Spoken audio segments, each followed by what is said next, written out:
السلام علیکم ورحمۃ اللہ وبرکاتہ۔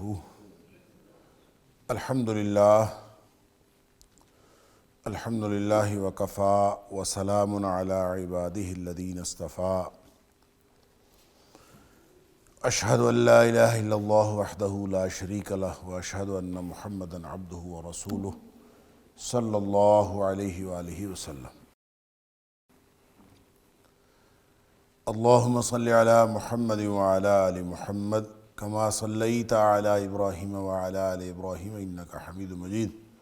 اللہم بارک علی محمد وعلی آل محمد کما بارکت علی ابراہیم وعلی آل ابراہیم انکا حمید مجید۔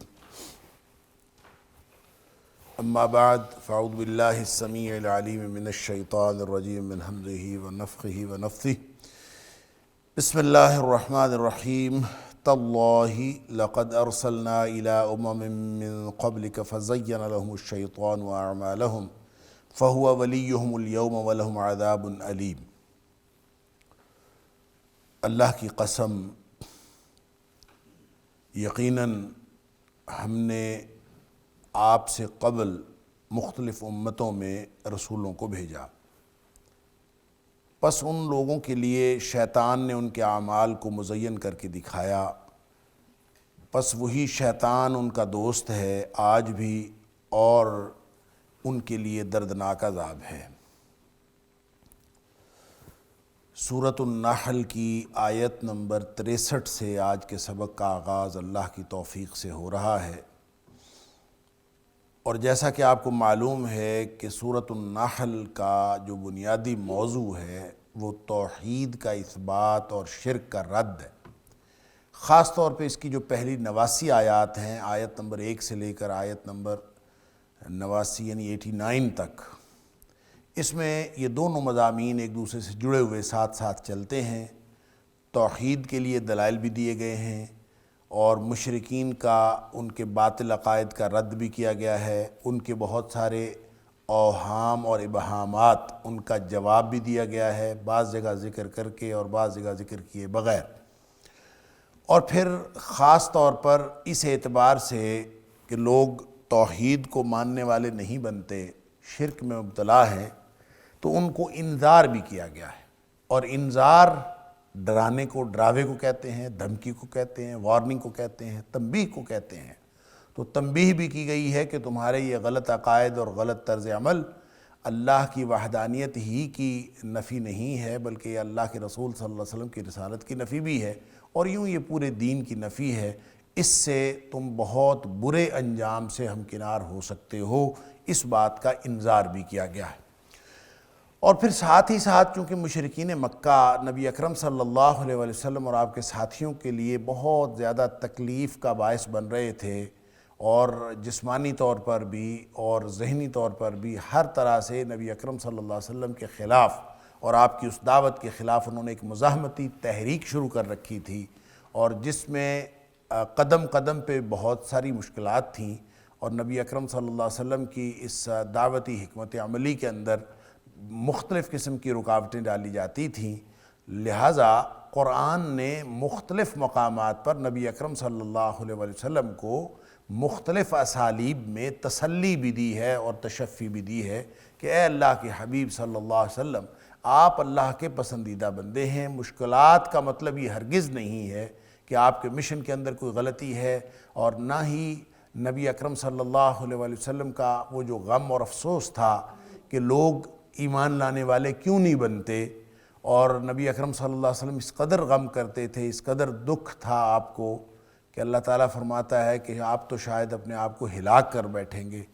فَلَعَلَّكَ بَاخِعٌ نَفْسَكَ عَلَىٰ آثَارِهِمْ إِن لَّمْ يُؤْمِنُوا بِهَٰذَا الْحَدِيثِ آسَفًا، کہ آپ تو افسوس سے کہ یہ لوگ ایمان نہیں لاتے شاید اپنے آپ کو ہلاک کر بیٹھیں گے۔ تو نبی اکرم صلی اللہ علیہ وسلم کی یہ کیفیت اپنی تکالیف کی وجہ سے محض نہیں تھی، بلکہ یہ ان لوگوں کے برے انجام کو سوچ کر بھی نبی اکرم صلی اللہ علیہ وسلم ان کی وجہ سے غمگین ہو جاتے تھے، اور جیسا کہ حدیث کے اندر آتا ہے، آپ فرماتے ہیں کہ میں تمہیں تمہارے دامنوں سے پکڑ پکڑ کر جہنم سے بچانے کی کوشش کرتا ہوں اور تم میرے ہاتھوں سے چھوٹ چھوٹ کر جہنم کی طرف جا رہے ہو۔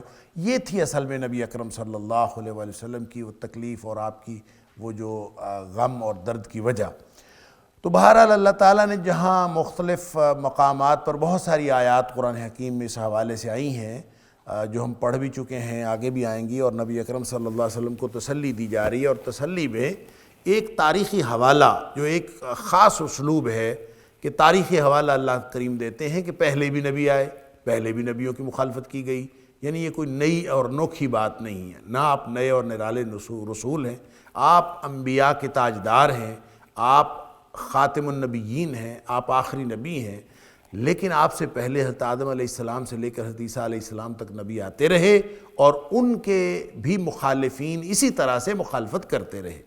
اور نبی کریم صلی اللہ علیہ وآلہ وسلم کا فرمان ہے کہ سارے ہی نبیوں کو بڑی تکلیفیں دی گئیں اور بڑی اذیتیں برداشت کرنی پڑیں، بڑی مشکلات آئیں، لیکن آپ نے فرمایا کہ جتنی مشکلات مجھے آئیں اتنی کسی نبی کو نہیں آئیں۔ اور پھر یہ بھی نبی کریم صلی اللہ علیہ وسلم نے فرمایا کہ ہر شخص کی جو آزمائش ہوتی ہے وہ اس کے ایمان کے بقدر ہوتی ہے، جس طرح جتنا جو اس کے ایمان کی سطح ہوتی ہے اسی کے اعتبار سے اس کو آزمایا جاتا ہے۔ لہٰذا اگر کسی کے اوپر آزمائش نہیں آ رہی اور کسی طرح کے امتحان میں اس کو مبتلا نہیں کیا جاتا تو اس کو اپنے ایمان کی فکر کرنی چاہیے۔ اللہ تعالیٰ نے ہر شخص کے بارے میں یہ اصول اور قانون رکھا ہے کہ اس کے ایمان کی بقدر اللہ تعالیٰ اس کی آزمائش کرتا ہے۔ تو نبی اکرم صلی اللہ علیہ وآلہ وسلم کو یہ تسلی دی جا رہی ہے کہ تاللہ، اللہ کی قسم، لقد ارسلنا الی امم من قبلک، آپ سے پہلے بھی بہت سارے رسول ہم نے مختلف امتوں میں بھیجے۔ فزین لهم الشیطان اعمالهم، اب بات تو سیدھی سیدھی ہے، جب نبی اللہ کی طرف سے پیغام لے کے آتا ہے تو اس کے مان لینے میں ہی کامیابی ہے، اور انجام بھی بخیر اسی کا ہوگا جس نے نبی اکرم صلی اللہ علیہ وسلم کی دعوت کو مان لیا، یا سابقہ انبیاء کی جو جتنی بھی امتیں تھیں ان کی دعوتوں کو جب وہ آئے ان کی اگر دعوت کو مان لیا تو اسی میں کامیابی تھی۔ لیکن شیطان جو ایک قوت ہے جس نے اللہ سے مہلت لے رکھی ہے اور ابتدائے آفرینش سے ہی وہ انسان کا دشمن ہے، حضرت آدم علیہ السلام کا دشمن تھا، اور آج تک وہ اور قیامت تک وہ دشمن رہے گا اور دشمنی میں وہ انتہا کرتا رہے گا۔ تو اس نے کیا کام کیا کہ فزین لهم الشیطان اعمالهم، تو جو مخالفت کی وجہ ہے وہ کوئی معقول وجہ نہیں ہے، مخالفت کی وجہ وہ کوئی کسی فطری یا عقلی یا طبعی یا کسی سائنسی بنیاد پر اختلاف نہیں کیا جا رہا۔ اختلاف جو کیا جا رہا ہے وہ دراصل اس لیے کیا جا رہا ہے کہ شیطان نے ان کے اعمال کو مزین کر کے ان کو دکھایا ہے۔ شیطان ان کو مزین کر کے دکھاتا ہے کہ یہ کام بڑا اچھا ہے، اور انسان اس طرف اٹریکٹ ہو جاتا ہے اور شریعت کی اس اچھائی کو یا شریعت کی اچھائی کو پہچان نہیں سکتا یا اس تک پہنچ نہیں پاتا، اس لیے کہ جو چکا چوند ہوتی ہے اور نظروں کو خیرہ کر دینے والی مزین کر کے جو دکھائی گئی چیز شیطان کی طرف سے ہے وہ انسان کو حق سے باز رکھتی ہے اور انسان حق کی طرف نہیں جا پاتا۔ اس لیے کہ جو بھی شیطانی ہتھ کنڈے ہوتے ہیں وہ ہمیشہ لذیذ بھی ہوتے ہیں، زیادہ اٹریکٹیو بھی ہوتے ہیں، اور انسان کو شریعت کے اندر ظاہری طور پر وہ اٹریکشن نظر نہیں آ رہی ہوتی، اور شیطان ہمیشہ اپنے شیطانی کاموں کو دوسروں کے لیے مزین کر کے دکھاتا ہے۔ تو گویا نبی اکرم صلی اللہ علیہ وآلہ وسلم کو جہاں یہ تسلی دی جا رہی ہے کہ سابقہ رسولوں کی بھی مخالفت کی گئی، وہاں یہ بھی بتایا جا رہا ہے کہ مخالفین کی مخالفت کی بنیاد کبھی بھی علم نہیں رہا، عقل نہیں رہی، نہ ہی ان کی بنیاد کوئی ایسی چیز تھی جس کو آپ کہیں کہ کوئی معقول وجہ تھی۔ کوئی معقول وجہ اس کی، کوئی علمی، وہ کوئی فکری، کوئی انسان کی فطرت کے مطابق، کوئی دین کی وجہ، کوئی نظریے کی وجہ نہیں، کچھ بھی نہیں تھا، بلکہ ان کی مخالفت کی وجہ بھی شیطان کا مزین کر کے ان کے اعمال کو ان کو دکھانا۔ تو شیطانی چکر میں وہ پھنسے ہوئے تھے، شیطانی چکر میں مشرکین مکہ پھنسے ہوئے ہیں، اور کچھ بھی نہیں۔ یعنی یہ دونوں طرح سے تسلی ہے، ایک تو یہ کہ مخالفت پہلے بھی ہوتی آئی، کوئی مسئلہ نہیں، دوسرا یہ کہ ان کی مخالفت کی بنیاد کوئی نہیں ہے سوائے اس کے کہ یہ شیطان کے چکر میں پھنسے ہوئے ہیں۔ فرمایا فَهُوَ وَلِيُّهُمُ الْيَوْمَ، وہی شیطان ان کا دوست ہے آج بھی۔ اب یہ الیوم جو ہے اس میں دو معنوں کا احتمال ہے. ایک معنی کا احتمال یہ ہے کہ اس سے مراد وہ دن ہو جس دن بات کی جا رہی ہے. اس دن سامنے کون تھے؟ مخاطبین اولین کون تھے؟ مشرکین مکہ تھے. تو گویا دوستیاں اب بھی چل رہی ہیں. وہ جو دوستی شیطان کی شروع ہوئی تھی جنوں اور انسانوں میں سے ان لوگوں کی جو شیطان کے پیروکار بنے، اور حضرت آدم علیہ السلام سے لے کر وہ شیطانی چکر جو شروع ہوا تھا وہ آج بھی جاری ہے. فَهُوَ وَلِيُّهُمُ الْيَوْمِ، آج بھی وہی شیطان ان کا دوست ہے. لہٰذا مشرکین مکہ سے جتنی حرکتیں سرزد ہو رہی ہیں، جو کچھ وہ کر رہے ہیں، جتنی مزاحمتی تحریک انہوں نے برپا کر رکھی ہے، سب میں شیطان کی دوستی ان کے ساتھ اور ان کی دوستی شیطان کے ساتھ، ان کی باہمی جو ہے وہ دوستیاں چل رہی ہیں. آج بھی اسی کا شاخسانہ ہے. یعنی یہ ایک معنی. یہ دوسرا معنی اس کا یہ ہو سکتا ہے کہ الیوم سے مراد قیامت کا دن ہو، اور بہت سارے مفسرین اس طرف گئے بھی ہیں کہ قیامت کا دن اس سے مراد ہے. لہذا اگر یہ قیامت کا دن مراد ہوگا تو اس کا مطلب یہ ہوگا کہ قیامت والے دن پھر اللہ سے ان کو کچھ نہیں لینا دینا. ان کا دوست ہوگا تو پھر شیطان ہی ہوگا، اور جدھر شیطان جائے گا ادھر یہ دو لوگ جائیں گے. اور شیطان نے تو ابلیس نے تو روز اول اللہ تعالیٰ سے یہ چیلنج کے طور پر بات کی تھی کہ میں تو تیرے بندوں کو سیدھے رستے پر جانے نہیں دوں گا. تو گویا خود تو جہنمی ہے اور لوگوں کو بھی جہنم میں لے کے جائے گا. اس لیے فَهُوَ وَلِيُّهُمُ الْيَوْمِ کا مطلب یہ ہوگا کہ قیامت والے دن بھی اس دن بھی وہی ان کا دوست ہوگا، اور کوئی ان کا دوست نہیں ہوگا. نہ اللہ، نہ اللہ کے فرشتے، نہ اللہ کے نبی، نہ مومنین، ان کا کوئی دوست نہیں ہوگا. ان کا اس دن بھی دوست ابلیس ہوگا، اور جو انجام ابلیس کا اور شیطان کا ہونے والا ہے وہی ان کا بھی انجام ہونے والا ہے. وَلَهُمْ عَذَابٌ عَلِيمٌ، اور وہ دردناک عذاب ہے. اللہ تعالیٰ معاف فرمائے. اچھا، اس میں جو تاللہ شروع میں آیا، یہ سورہ یوسف کے اندر بھی ہم پڑھ آئے ہیں. قرآن حکیم میں یہ کم و بیش 9 بار تاللہ. اصل میں تو قسمیہ جملہ جو ہوتا ہے عربی زبان میں وہ واللہ ہوتا ہے.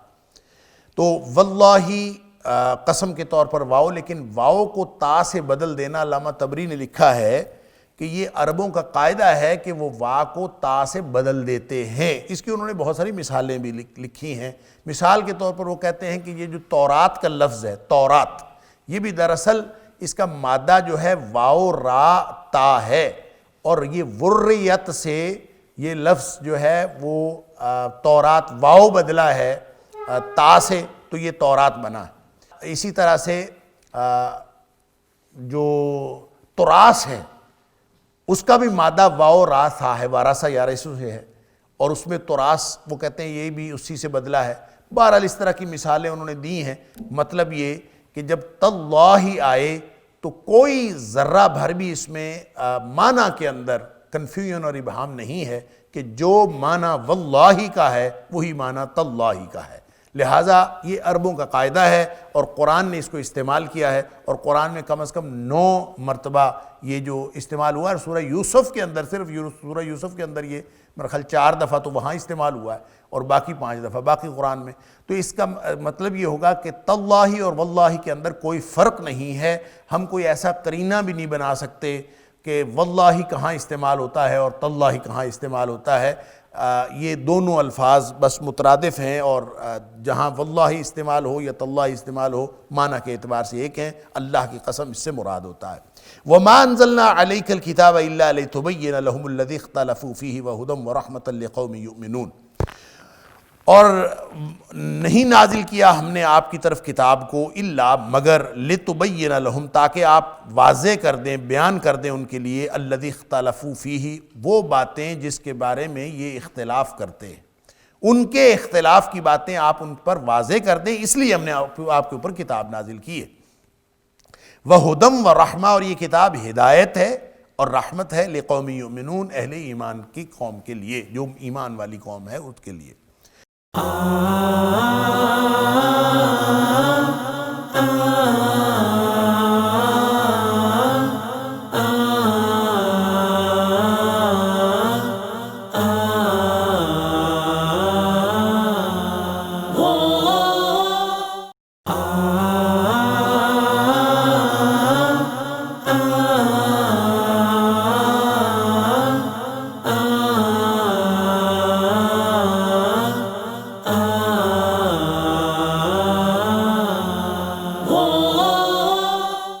اچھا جی، یہ بات تو وہی ہے جو پہلے بھی آیت نمبر 41 کے اندر ہم پڑھ آئے ہیں، وَأَنزَلْنَا إِلَيْكَ الذِّكْرَ لِتُبَيِّنَ لِلنَّاسِ مَا نُزِّلَ إِلَيْهِمْ۔ نبی اکرم صلی اللہ علیہ وسلم کی جو بنیادی فرائض ہیں، آپ کی جو بنیادی ڈیوٹیاں ہیں، ان میں سے ایک ڈیوٹی یہ ہے کہ آپ کی طرف یہ قرآن نازل ہو رہا ہے تاکہ آپ لوگوں کے اوپر واضح کر دیں کہ ان کی طرف کیا نازل ہو رہا ہے۔ یہاں یہ فرمایا کہ یہ قرآن ہم نے نازل کیا ہے ان اختلافات کے بیان کے لیے اور ان اختلافات کو واضح کرنے کے لیے جو اختلافات لوگ کر رہے ہیں۔ اور لوگ کس بات میں اختلاف کر رہے تھے؟ یہودی بھی اختلاف کر رہے تھے، عیسائی بھی اختلاف کر رہے تھے، مجوسی بھی اختلاف کر رہے تھے، مشرکین بھی اختلاف کر رہے تھے۔ تو اختلاف کس چیز کا تھا؟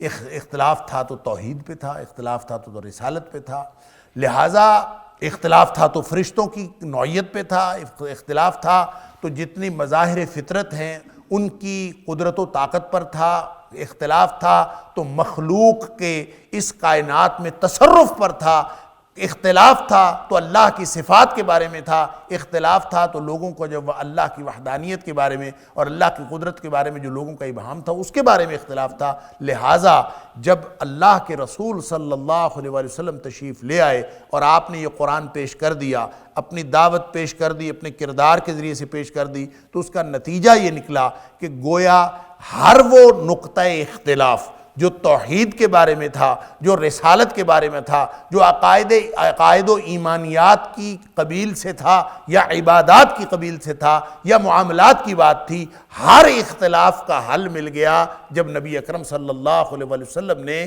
کتاب و سنت کے ذریعے سے، اللہ کی کتاب اور اپنے کردار کے ذریعے سے نبی اکرم صلی اللہ علیہ وسلم نے ہر چیز واضح فرما دی۔ یہ ہے اصل میں اتھارٹی نبی کریم صلی اللہ علیہ وسلم۔ وَمَا أَنزَلْنَا علیک الکتاب، اے حبیب صلی اللہ علیہ وسلم کتاب ہم نے ایسے ہی نہیں نازل کی، الا مگر اصل مسئلہ تو یہ تھا لتبین لہم، تاکہ آپ ان کے لیے واضح کریں الذی اختلفوا فیہ، جو اختلاف آج تک باقی تھا وہ سب ختم ہو گیا۔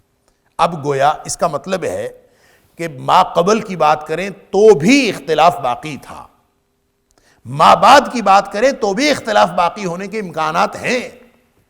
تو جس طرح ما قبل کے اختلاف کو حل کیا جا سکتا ہے صرف نبی اکرم صلی اللہ علیہ وسلم کے بیان سے جو اللہ نے قرآن میں فرما دیا، اسی طرح بعد کے جتنے اختلافات ہیں، قیامت تک آنے والے جتنے اختلافات ہیں، ان کے حل کے لیے بھی نبی اکرم صلی اللہ علیہ وسلم ہی اتھارٹی ہیں۔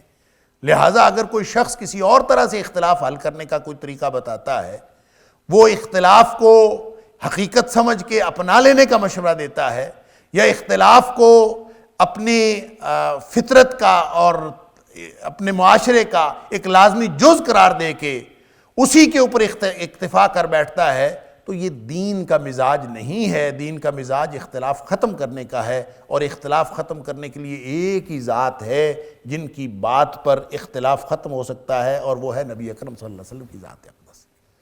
ہاں البتہ اس بات میں سمجھنے میں، نبی اکرم صلی اللہ علیہ وسلم کی بات کو سمجھنے میں انسان اپنی پوری صلاحیت استعمال کر کے عقلی طور پر اپنی پوری فکر کو انوالو کر کے نیک نیتی کے ساتھ جب سمجھ رہا ہو، تو سمجھ میں اگر کوئی فرق رہ جائے تو وہ معاف ہے، سمجھ میں اگر فرق رہ جائے تو پھر کوئی حرج نہیں، لیکن بنیادی طور پر یہ بات ہو کہ اختلاف کیسے ختم کرنا ہے، نبی اکرم صلی اللہ علیہ وسلم کی ذات۔ اگر کوئی شخص اختلاف ختم کرنے کے لیے کسی اور کا حوالہ دیتا ہے، اگر کوئی اختلاف ختم کرنے کے لیے کسی اور کو معیار بناتا ہے، تو یہ اس کی بدنیتی پر محمول کرتا ہے، یہ اس کا تعلق ہی اس کی بدنیتی پر ہے، اور اس کی بدنیتی کو ظاہر کرتی ہے یہ بات کہ وہ آدمی اپنا جو اختلاف کو ختم کرنے کا ٹھیک معیار ہی نہیں رکھتا۔ ہر وہ شخص جو معیار نبی اکرم صلی اللہ علیہ وسلم کو بناتا ہے وہ درست ہے، اگرچہ اس کی نبی پاک صلی اللہ علیہ وسلم کے فرمان سے اس کی تشریح کرتے ہوئے، اس کی وضاحت کرتے ہوئے، اس کی تفہیم حاصل کرتے ہوئے اس میں اختلاف ہو جائے، کوئی حرج نہیں۔ صحابہ کرام کے درمیان بھی اختلاف ہو جاتا تھا، کوئی فرق نہیں پڑتا۔ نبی اکرم صلی اللہ علیہ وسلم نے فرمایا نماز جو ہے وہ قریظہ میں جا کے پڑھو، عصر کی نماز قریظہ میں ہو۔ بھاگے لوگ، لیکن راستے میں وقت آ گیا نماز کا۔ آدھے لوگوں کا خیال تھا کہ راستے میں نماز ہو ہی نہیں سکتی، اس لیے کہ نبی کریم صلی اللہ علیہ وسلم نے عصر کی نماز وہاں جا کے پڑھ دی۔ آدھے لوگوں نے کہا کہ نہیں، نماز راستے میں بھی ہو سکتی ہے، نبی کریم صلی اللہ علیہ وسلم کا مقصد یہ تھا کہ تم جلدی پہنچو وہاں، تو جلدی اگر نہیں بھی ہم پہنچ سکے تو نماز کا وقت ہو گیا تو راستے میں پڑھنی. آدھے لوگوں نے راستے میں پڑھی ہے، آدھے لوگوں نے وہاں جا کے پڑھی ہے. مقصد ان کا بھی نبی کریم صلی اللہ علیہ وسلم کی اطاعت کرنا تھا، مقصد ان کا بھی نبی اکرم صلی اللہ علیہ وسلم کی اطاعت کرنا تھا. فرق صرف اپنی تفہیم کا تھا. کوئی حرج نہیں، دونوں ٹھیک ہے.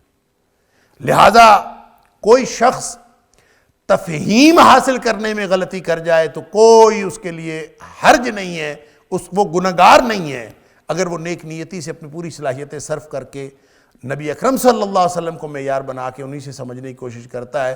لہذا سن لیجئے، آج کے دور کے اختلافات ہوں یا ما قبل کے دور کے اختلافات ہوں، اللہ کے رسول صلی اللہ علیہ وسلم اتھارٹی ہیں. اللہ تعالیٰ نے فرمایا وَإِن كَانُوا مِن قَبْلُ لَفِي ضَلَالٍ مُبِينٍ. نبی اکرم صلی اللہ علیہ وسلم کی تشریف آوری سے قبل لوگ کھلی گمراہی میں تھے. لہٰذا جو اس معیار کو چھوڑے گا نا وہ پھر گمراہی میں ہو جائے گا. اسی کی وضاحت نبی کریم صلی اللہ علیہ وسلم نے فرمائی. آپ نے فرمایا کہ میں تم میں دو چیزیں چھوڑ کر جا رہا ہوں، ترکت فیکم امرین، دو چیزیں میں تم میں چھوڑ کر جا رہا ہوں، لن تضلوا ما تمسکتم بہما، کبھی گمراہ نہیں ہوگے، ہرگز گمراہ نہیں ہوگے جب تک تم ان دو چیزوں سے چمٹے رہو گے. وہ دو چیزیں کیا ہیں؟ کتاب اللہ و سنتی، اللہ کی کتاب اور میرا طریقہ. اگر اس کے ساتھ جڑے رہو گے تو کبھی تم گمراہ نہیں ہو.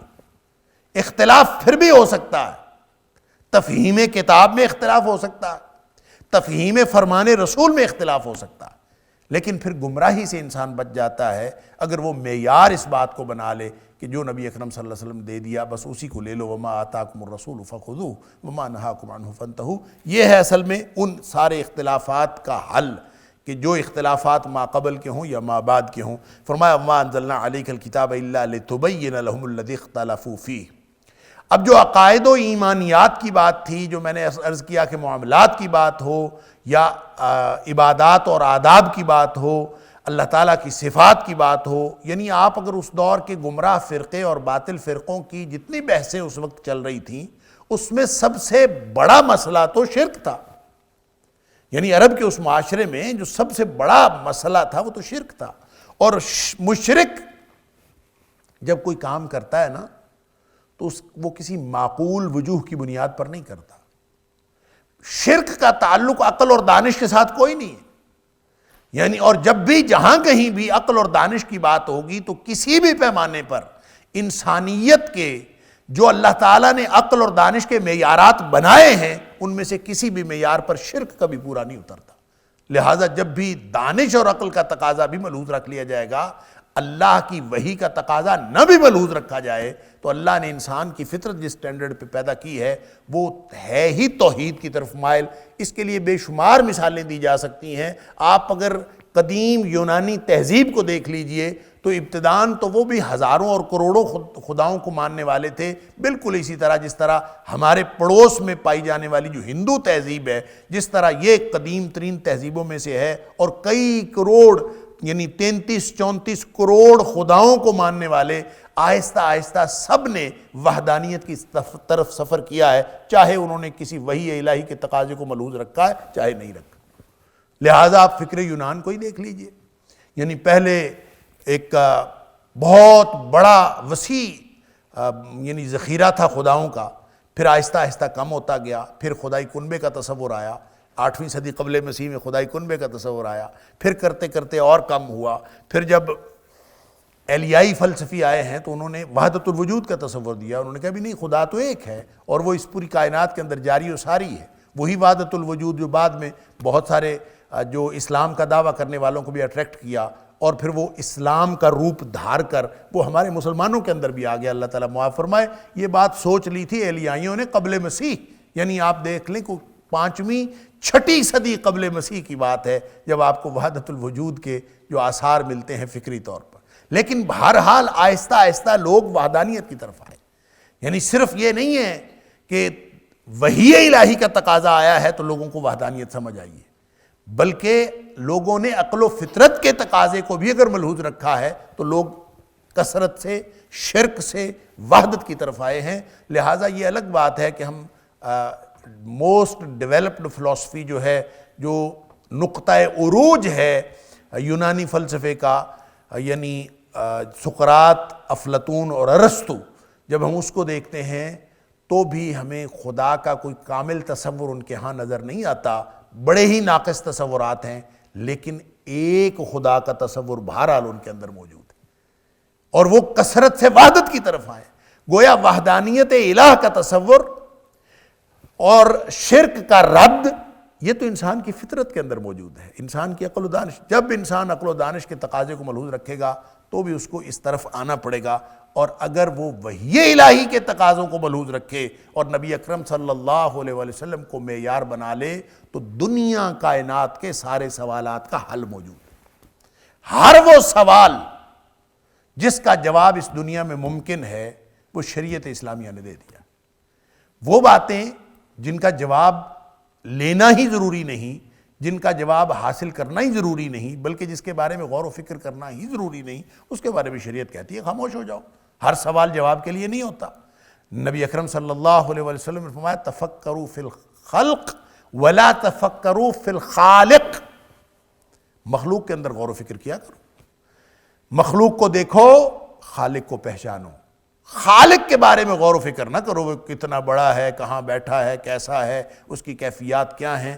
خالق کے بارے میں ہم جان ہی نہیں سکتے، ہمارا جو ادراک کی حد پہلے ہی آ جاتی ہے۔ ہم جو محدود ادراک رکھنے والے لوگ ہیں، نہ ہم اللہ کو دیکھ سکتے ہیں، لا تدرک الابصار وہو یدرک الابصار۔ لہٰذا یہ جو اختلافات کی بات ہے الا لتبین لهم الذی اختلفوا فیہ، یہ ایک معیار، ایک سٹینڈرڈ اور ایک اتھارٹی کو ظاہر کرتا ہے کہ دنیا کائنات میں اگر کبھی اختلاف کا خاتمہ ممکن ہے تو وہ صرف نبی اکرم صلی اللہ علیہ وسلم کو معیار بنا کے ممکن ہے۔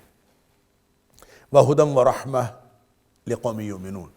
سبحان اللہ، یہ یہاں پہ بڑی ایک یوں کہہ لیجیے، ہم ویسے تو سورہ یونس میں بھی پڑھ آئے ہیں، سورہ بقرہ میں بھی پڑھ آئے ہیں، لیکن یہ وہ حقیقت ہے کہ جو ہمیں ہر وقت ذہن میں رکھنی چاہیے کہ یہ جو قرآن ہے نا، یہ ہے تو ہر اختلاف کا حل، نبی اکرم صلی اللہ علیہ وسلم کی سیرت ہے تو ہر اختلاف کا حل، لیکن یہ ہر ایک کو اس سے استفادہ ہوتا نہیں، ہر ایک کے پاس یہ استفادے کی صلاحیت ہے نہیں۔ کس کے پاس یہ صلاحیت ہے؟ فرمایا وَهُدًى وَرَحْمَةً لِقَوْمٍ يُؤْمِنُونَ۔ اس کے لیے ایک بیسک کوالیفیکیشن چاہیے، ایک انسان کو دل و دماغ کے اعتبار سے ریسیپٹیو ہونا ضروری ہے، اور وہ جو ریسیپشن ہے، وہ جو ریسیپٹیو ہونے کی ریسیپٹیونیس ہے، وہ جو خصوصیت ہے، اس کو قرآن ایمان کہتا کہ ایمان والے ہوں گے۔ اور ایمان کیا ہے؟ اس کی کوئی لمبی چوڑی تفصیلات نہیں ہیں، ایمان صرف اور صرف مان لینے کا نام۔ آمن بہ بھی ہوتا ہے اور آمن لہو بھی ہوتا ہے۔ آمن لہو ہو تو سر تسلیم خم کر دینا معنی ہوتا ہے، اور آمن بہ ہو تو پورا یقین کر لینا معنی ہوتا ہے کہ جو کہا جا رہا ہے، جو بتایا جا رہا ہے وہی صحیح ہے، میری عقل میں بات آئے تو چاہے نہ آئے۔ اگر اس جذبے کے تحت، اس ایمان کے تحت کہ جو اللہ کے قرآن میں ہے، جو اللہ کے رسول صلی اللہ علیہ وآلہ وسلم نے بتا دیا ہے، وہی حق ہے، وہی حق ہے، میری سمجھ میں آئے چاہے نہ آئے وہی حق ہے، اگر اس جذبے کے تحت، اس تڑپ کے ساتھ، اس قلبی کیفیت کے ساتھ قرآن پڑھا جائے گا تو یہ ہدایت بھی ہے، یہ رحمت بھی ہے۔ اگر یہ کیفیت موجود نہیں ہے، آپ قرآن کو پڑھتے ہیں جیسے دنیا کی کسی کتاب کو پڑھتے ہیں، آپ قرآن کو پڑھتے ہیں جیسے ہسٹری کی کتاب کو پڑھتے ہیں، آپ قرآن پاک کو پڑھتے ہیں جیسے اناٹمی کی کتاب پڑھی جا رہی ہے کہ کون کون سی معلومات اس سے حاصل ہوتی ہیں۔ جس شخص کے دل میں ایمان نہیں ہے اس کو قرآن فائدہ نہیں دیتا۔ اور ہم پڑھ آئے ہیں سورۃ المائدہ کے اندر کہ جو بغیر ایمان کے بلکہ حالت کفر کے ساتھ دل کے اندر وہ کیفیتیں لے کے جو قرآن دوستی کی نہیں بلکہ قرآن دشمنی کی ہیں، جو ریسیپٹیونیس کی نہیں بلکہ ریپلشن کی ہیں، جو ایسی کیفیت لے کے اس قرآن کو پڑھتا ہے تو اس کے لیے تو قرآن اس کے ایمان میں اضافہ نہیں کرتا، اس کے کفر میں اضافہ کرتا ہے۔ وَلَا يَزِيدَنَّ كَثِيرًا مَا أُنزِلَ إِلَيْكَ مِن رَبِّكَ طُغْيَانًا وَكُفْرًا، کہ ان میں سے قرآن کہتا ہے کہ ان میں سے اکثر لوگوں کو جب قرآن نازل ہوتا ہے تو ان کے طغیان اور کفر میں، ان کی سرکشی اور کفر میں اضافہ کرتا ہے۔ وَلَا يَزِيدَنَّ كَثِيرًا مِنْهُمْ مَا أُنزِلَ إِلَيْكَ مِن رَبِّكَ طُغْيَانًا وَكُفْرًا۔ اے حبیب صلی اللہ علیہ وسلم لازماً اضافہ کرے گا جب بھی قرآن نازل ہوتا ہے، تیرے رب کی طرف سے جو نازل ہوا ہے، جب یہ نازل ہوتا ہے تو ان کی طغیان اور سرکشی میں اضافہ کرے۔ لہٰذا ایمان کی کیفیت کے ساتھ کوئی پڑھے، کسی کو کتاب و سنت معیار نظر نہیں آتا، کسی کو کتاب و سنت کا معیار قابل عمل نظر نہیں آتا اور کسی کو قابل فہم نظر نہیں آتا، یہ ساری کی ساری کجی ایمان کی کجی ہے، نہ اللہ کے قرآن میں کجی ہے، نہ نبی اکرم صلی اللہ علیہ وسلم کی ذات میں کوئی کجی۔ وہ اپنی اللہ کے رسول صلی اللہ علیہ وسلم اپنی ذات میں کامل ہے، قرآن اپنی کتاب ہونے کے اعتبار سے، کلام اللہ ہونے کے اعتبار سے کامل ہے۔ ہم اپنی کجیاں، ہم اپنی کمیاں وہ تو ٹھیک کرتے نہیں ہیں اور سمجھتے یہ ہیں کہ شاید جو ہے قرآن کے اندر کوئی خرابی ہے۔ قرآن کی بات، پہلے یہ یقین کریں کہ قرآن ہمارے لیے ہمارے غموں کا مداوا ہے، ہمارے سوالات کا جواب ہے، ہمارے عملی اور فکری مسائل کا حل ہے۔ جب ہم یہ سمجھ کے پڑھیں گے تو پھر وَهُدًى وَرَحْمَةٌ لِّقَوْمٍ يُؤْمِنُونَ، یہ ہدایت بھی ہے، یہ رحمت بھی ہے۔ اور ہدایت کا معنی ہوتا ہے راستہ دکھانا، منزل مقصود پر پہنچانا، تینوں معنی ہیں۔ ہم پہلے بڑی تفصیل سے اس کے اوپر بات کر رہے ہیں۔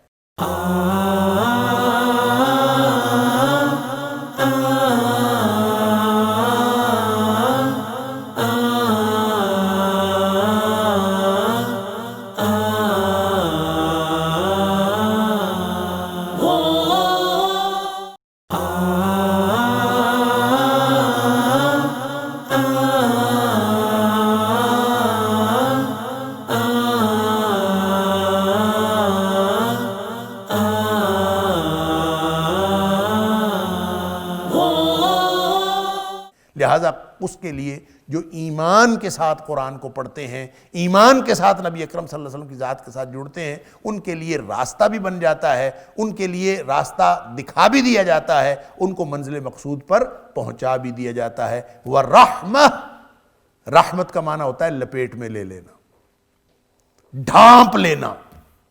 لہٰذا یہ کور کر لیتا ہے سارے معاملات کو، ہر فکری اور عملی چیزوں کو یہ کور کر لیتا ہے۔ تو رحمت بھی اس میں آ گئی اور ہدایت بھی اس میں آ گئی، لیکن شرط یہ ہے لِقَوْمٍ يُؤْمِنُونَ۔ وَاللَّهُ أَنزَلَ مِنَ السَّمَاءِ مَاءً فَأَحْيَا بِهِ الْأَرْضَ بَعْدَ مَوْتِهَا إِنَّ فِي ذَلِكَ لَآيَةً لِقَوْمٍ يَسْمَعُونَ۔ اب یہ ساتھ ہی ساتھ جو ان کے جو فطری تقاضے ہیں، جو فطرت ہے، جس فطرت پہ انسان کو اللہ تعالیٰ نے بنایا ہے، اس فطرت کو ایڈریس کیا جا رہا ہے، اور ساتھ ہی ساتھ یعنی جو انسان کے اپنے وجود کی اور ارد گرد جو پھیلی ہوئی کائنات ہے، اس میں جو جتنے بھی وجود ہیں، جس کو ہم کہتے ہیں آفاق و انفس، ان کی طرف توجہ دلا کے توحید کی نشانیاں، توحید کے دلائل دیے جا رہے ہیں۔ اور فرمایا کہ وَاللَّهُ أَنزَلَ مِنَ السَّمَاءِ مَاءً فَأَحْيَا بِهِ الْأَرْضَ بَعْدَ مَوْتِهَا۔ یہ مثال اس فکری کجی کو درست کرنے کے لیے بھی ہے جس کا ذکر ابھی پچھلی آیت میں ہوا، اور یہ مثال اللہ کی وحدانیت کی نشانی کے طور پر بھی ہے، اللہ کی قدرت کی نشانیوں کے طور پر بھی ہے۔ فرمایا کہ اللہ نے آسمان سے پانی نازل کیا، فَأَحْيَا بِهِ الْأَرْضَ بَعْدَ مَوْتِهَا، اور اس نے وہ جو پانی نازل ہوتا ہے آسمان سے، وہ زندہ کر دیتا ہے مردہ کھیتی کو، مردہ زمین کو، جو زمین بنجر ہو چکی ہوتی ہے، خراب ہو چکی ہوتی ہے، اس کو جو سرسبزی ملتی ہے، جو اس کو کھیت کھلیان اس کے کھل اٹھتے ہیں، اور وہ فصلیں، وہ بنجر زمین، مردہ زمین، وہ اس کو زندگی عطا ہوتی ہے۔ فَأَحْيَا بِهِ الْأَرْضَ بَعْدَ مَوْتِهَا، حالانکہ وہ بالکل مردہ ہو چکی ہوتی ہے اور ناکارہ ہو چکی ہوتی ہے، اس کو جو زندگی ملتی ہے تو وہ اللہ کی قدرت سے۔ تو اس میں ایک تو اللہ کی قدرت کا اور اللہ کی توحید کی نشانی کے طور پر یہ ذکر ہوا، لیکن اس کا بڑا ہی گہرا تعلق ہے پچھلی آیت کے ساتھ، کہ جو انسان اپنی دل کی دنیا بنجر کر بیٹھا ہے، جو اپنے شرک اور کفر کی وجہ سے اپنے دل و دماغ کی دنیا ویران کر بیٹھا ہے، وہ بھی اللہ کے اس نازل کردہ قرآن کی طرف آ جائے تو یہی جس طرح اللہ آسمان سے پانی نازل کر کے مردہ زمین کو زندگی عطا کرتا ہے، اسی طرح یہ جو وحی نازل کی ہے، یہ اللہ کی کتاب، یہ مردہ دلوں کو زندہ کرنے کا کام دیتی۔ کوئی جڑے تو صحیح اس کے ساتھ، لہٰذا یہ دونوں باتیں بیک وقت اس سے ثابت ہو رہی ہیں. واللہ انزل من السماء ماء فاحیا به الارض بعد موتها ان فی ذلک لآیہ، بڑی نشانی ہے اس میں. اللہ اکبر. یعنی آسمان سے پانی نازل ہونے کی مثال اور مردہ زمین کے زندہ ہو جانے کی جو مثال ہے، اس کے اندر بڑی نشانیاں ہیں. لیکن ہیں کس کے لیے؟ لقوم یسمعون، سننے والوں کے لیے. تو سنتے ہم نہیں ہیں، کان ہمارے نہیں ہیں، یہ سماعتیں تو ہیں. جس کے ساتھ کان لگے وہ سنتا نہیں. اللہ اکبر. دیکھیں، ایک ہوتا ہے آواز سنائی دینا، آواز سنائی دینا اور چیز ہے. انگریزی میں کہتے ہیں ہیئر ایک چیز ہے، لسن ٹو ایک دوسری چیز ہے. سننا، آواز سنائی دینا اور چیز ہے، اور اس کو سمجھنا اور چیز ہے. اگر آپ کو آواز سنائی دے رہی ہے تو آواز تو حیوانات کو بھی سنائی دیتی ہے. آواز تو جاندار جو ہیں وہ بھی سنتے ہیں. انسان کے علاوہ جتنے بھی جانور ہیں وہ بھی سارے آواز سنتے ہیں.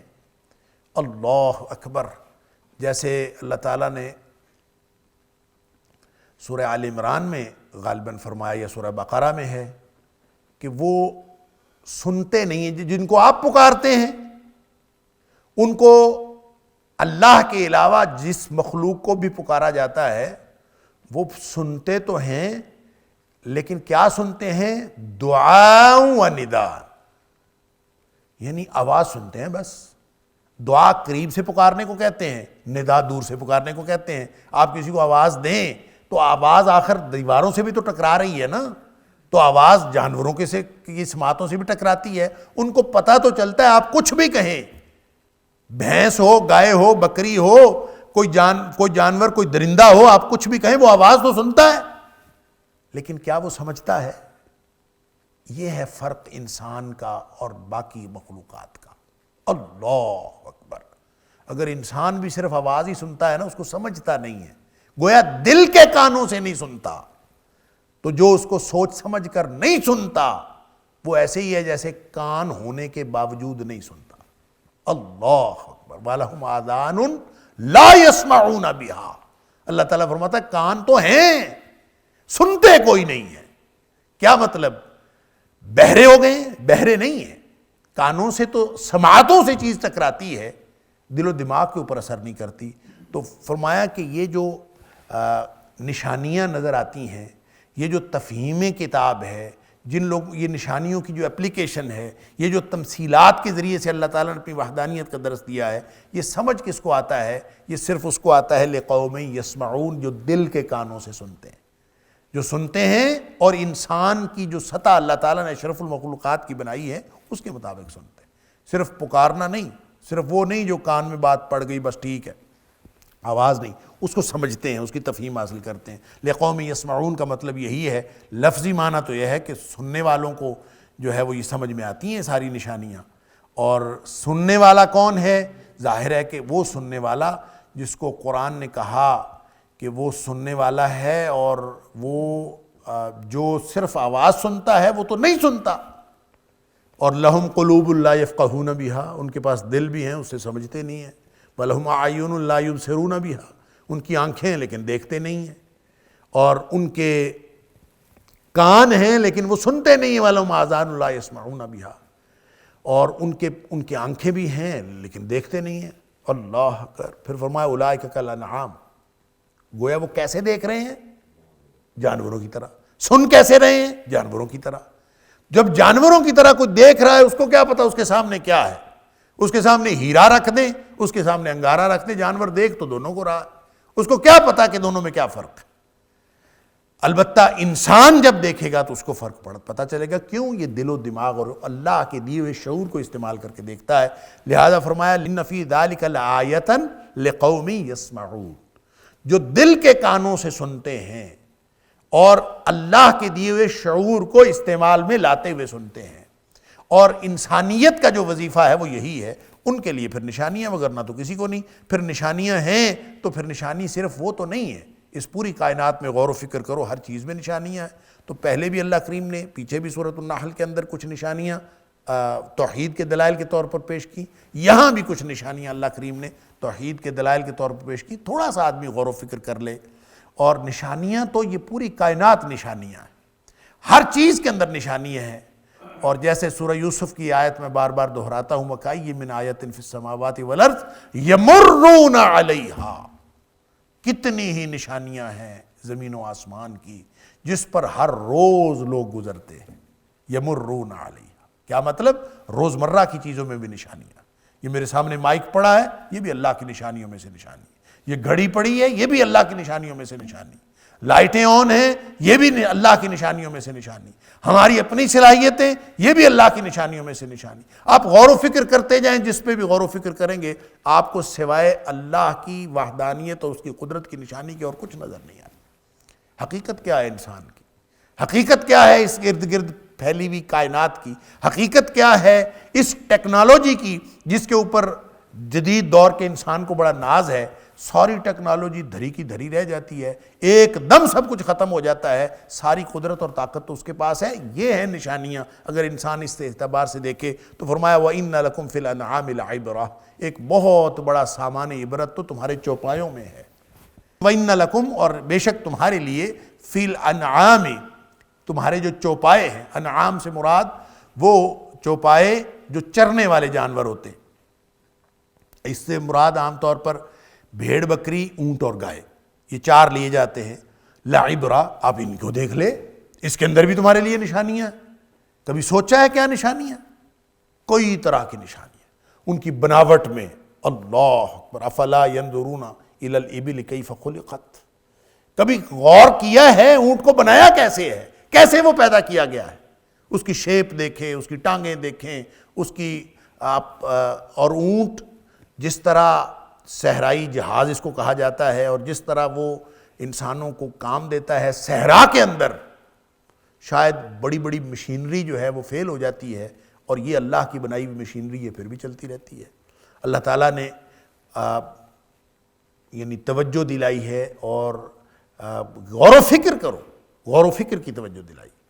تو فرمایا کہ ان میں بھی بڑی نشانیاں ہیں۔ صرف یہی دیکھ لو، نسقیکم مما فی بطونی، صرف اس کی خلقت، اس کے دوسرے پہلو اور جاندار جتنے بھی اللہ تعالیٰ نے بنائے ہیں ان کے اندر جو نشانیاں ہیں وہ تو اور بات ہے۔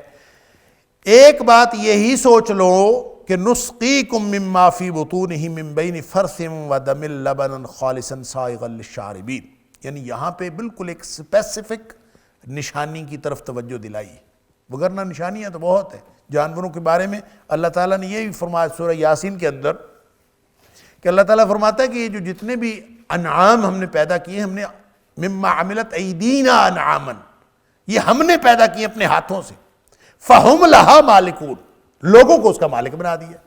یعنی اس میں بھی بڑی نشانی ہے کہ یہ ہمارے کس طرح مطیع اور فرما بردار ہو گئے کہ جب ہم جانور رکھ لیتے ہیں اور جانور وہ ہماری مرضی، حالانکہ جو جانور ہیں وہ انسانوں سے کہیں زیادہ طاقتور ہیں، لیکن ایک چھوٹی سی رسی سے انسان اس کو باندھ لیتا ہے اور باندھ کے لیا پھرتا ہے، وہ اس کے مطیع اور فرمانبردار ہیں، مالک بنا دیا ہے۔